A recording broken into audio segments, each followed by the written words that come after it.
unit that's on the Ark of the Covenant is called the Throne of God, and the box is called the Footstool of God, which you'll understand why in a second. While I know of no sacred bark whose footstool contained relics, the placing of oaths beneath the feet of the statues is attested. Thus, in a letter from Ramses II to the Hittite king Hattusilus III, we find the following reference: the writing of the covenant that I made to the great king, and which the king of Hatu has made with me, lies beneath the feet of the god Ra. The great gods are witnesses to it. Scholars have long linked this practice to the placing of the covenantal tablets in the ark's footstool. You see where they got it from. They stole it from exactly where we know they stole it from, Kemet. And they're trying to make this whole holy connection that had something to do with the tablets and Moses and all this and that, when it has something to do with it's Egyptian. Plain and simple, we all understand this. In addition, from the 18th dynasty well into the Roman period, Egyptians fashioned statues of the god Ptah, Soko, Osiris standing upright on their own coffins. Of interest here is that the coffins often house copies of the Book of the Dead or small corn mummies. While the Ramside letter and statue are not exact parallels to the Ark, they share the concept of text placing beneath the feet of God. Like their divine counterparts, funerary barks function as a means of transport and mythological invocation. However, rather than transport images, they ferry the deceased to their tombs. That's, as I said, was bodies in there. Just like we see in China when there's a funeral, it's the same way. They're carrying these barks, and it's the body that's in there, and you see it's a whole festival. It's the same stuff. They got it from Kemet, and we understand how the cultures mimic each other when we see this stuff, but a lot of people can't point it out because they're not looking. Where do you think we get it from today? If you pay attention to funerals today, we carry the coffins. It's symbolic of what they used to do back in ancient times, carrying a sacred bark with the body in it. We still do that to this day. This is where they got it from. It's clear as day. We carry the pine box, wood, your coffin, pallbearers. It all goes back to ancient times. It all goes back to ancient Kemet, where they stole the whole idea of this from, or where they copied it from. And we see it in ancient China. We see it in China today, and we see it in a lot of funeral processions. And this is where it came from. As in the festivals, loud music accompanied burial processions. These processions too were public, though the number of attendees naturally varied. The bark's trip to the tomb invoked the journey of the sun, important of the sun, as it sailed to the land of the west, like Ra and his solar bark, which is what all of this is about. We'll see in a second. But the deceased hoped to sail on the cycle of renewal, important, and emerge with him at dawn. This is big. And I love when I read stuff like this, and it's clear as day what they're saying. And you got to understand what the stuff is about and what's being said in Solomon, because it's about one thing: the sun. The whole procession, everything that we're reading about this bark has to do with the cycle. It's about reincarnation. You have seen many reliefs of Egyptians on their solar boat, on a boat. When you see the boat with the stars, it's giving you the reference of them traveling through space. That's what it's about. Solar bark, ark, Noah's Ark, which was a boat. It's giving you that reference. We see the boats. This is all tied in together, has to do with the sun. Now, of course, we know they got it from Egypt.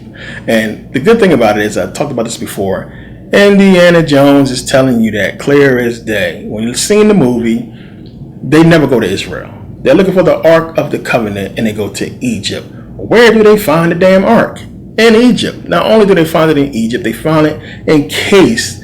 Egyptian shit everywhere. Look at the statues. Look at them legs, black. They're giving it to you because I told you they have to tell you the truth. They have to show you what's real.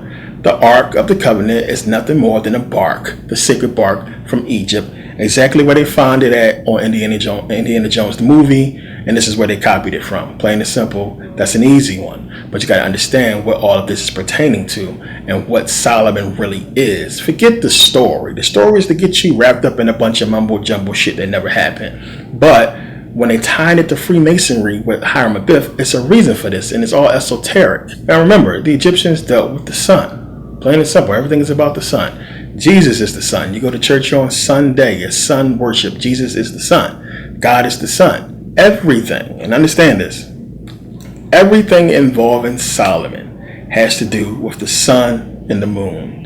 It has to do with reincarnation, birth, sex, so on and so forth. Everything that will be entailed in reincarnation, the cycle of life and death and birth. This is what Solomon is all about. We already know his name, Sol-Om-An. And you heard this from Jordan Maxwell. If you follow Jordan Maxwell, he talked about this in one of his previous videos.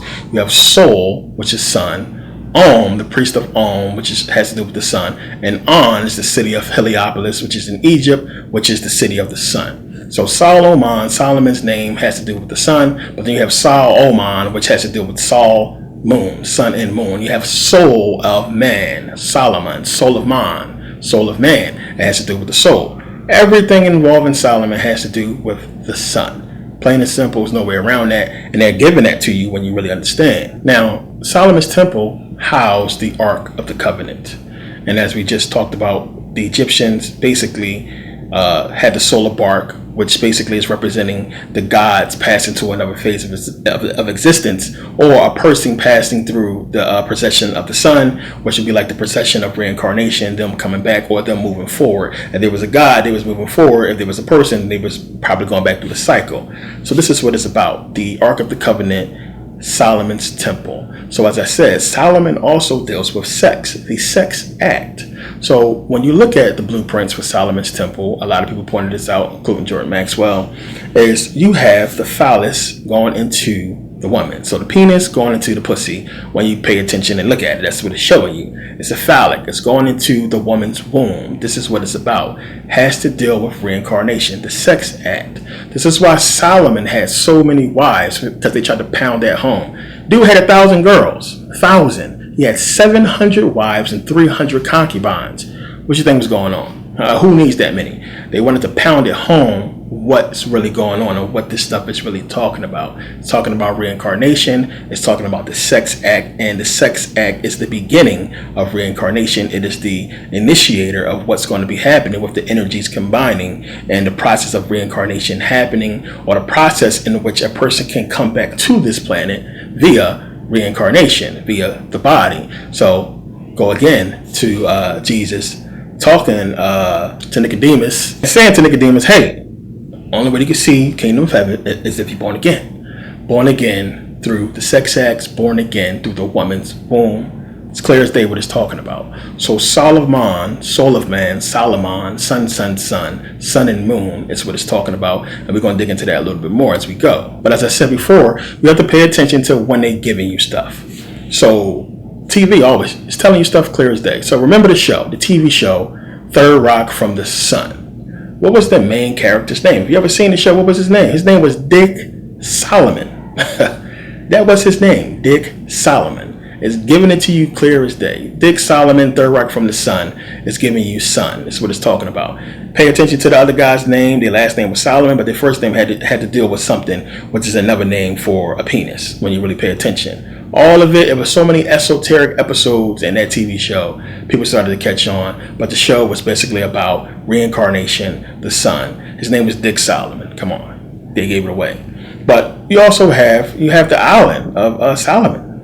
There's an island called Solomon, and it's owned by the British. That newspaper is called The Sun. It's the Sun newspaper. And it's so many things that we can point to that's giving you what Solomon really is when you pay attention to it. So this is just a few of them, but it's important to understand that when we get into all this stuff, and in Freemasonry, I don't care what you study in, Freemasonry, Shriners, so on and so forth, the esoteric meaning at its core has to do with the sun, has to do with sex, has to do with energy. So understand that first before you jump into some kind of initiation to some shit that's going to have you messed up. You don't need it. You need to follow your people. Follow what's already yours. Follow your history. Everybody want to jump into these Masonic shit and Shriners, and you don't need this stuff.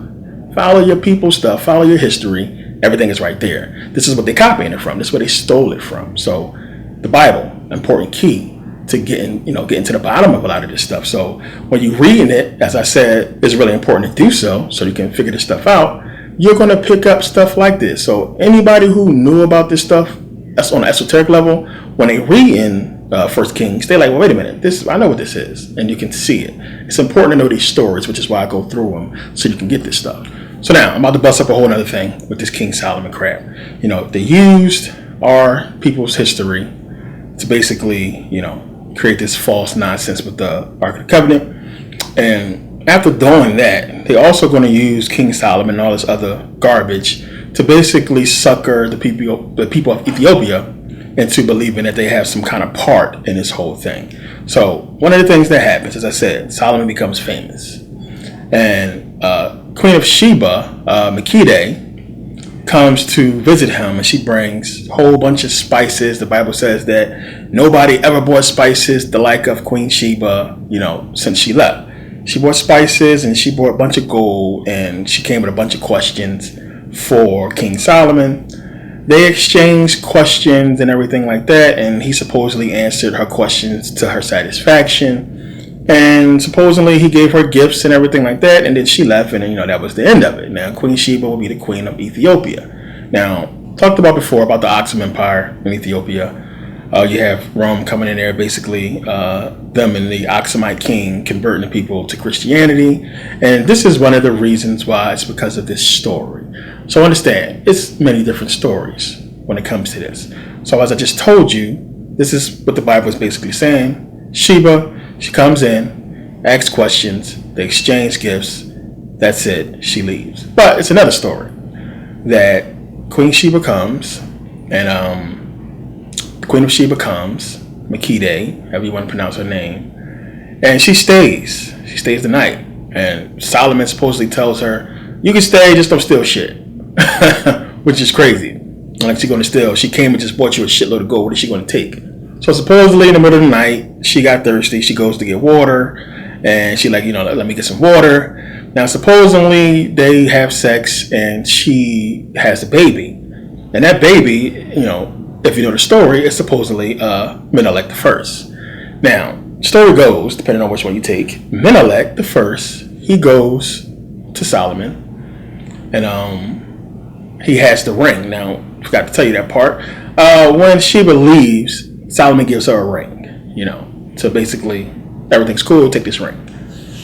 So when Menelik comes back, he brings the ring, and he basically says to Solomon, I'm your son. Here's that ring, I'm your son.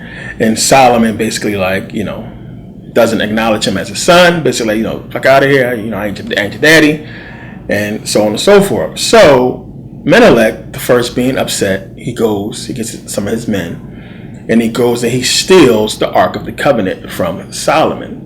And they bring the Ark of the Covenant into Elephantine, Egypt, but a war breaks out, and they eventually bring the Ark back to Ethiopia.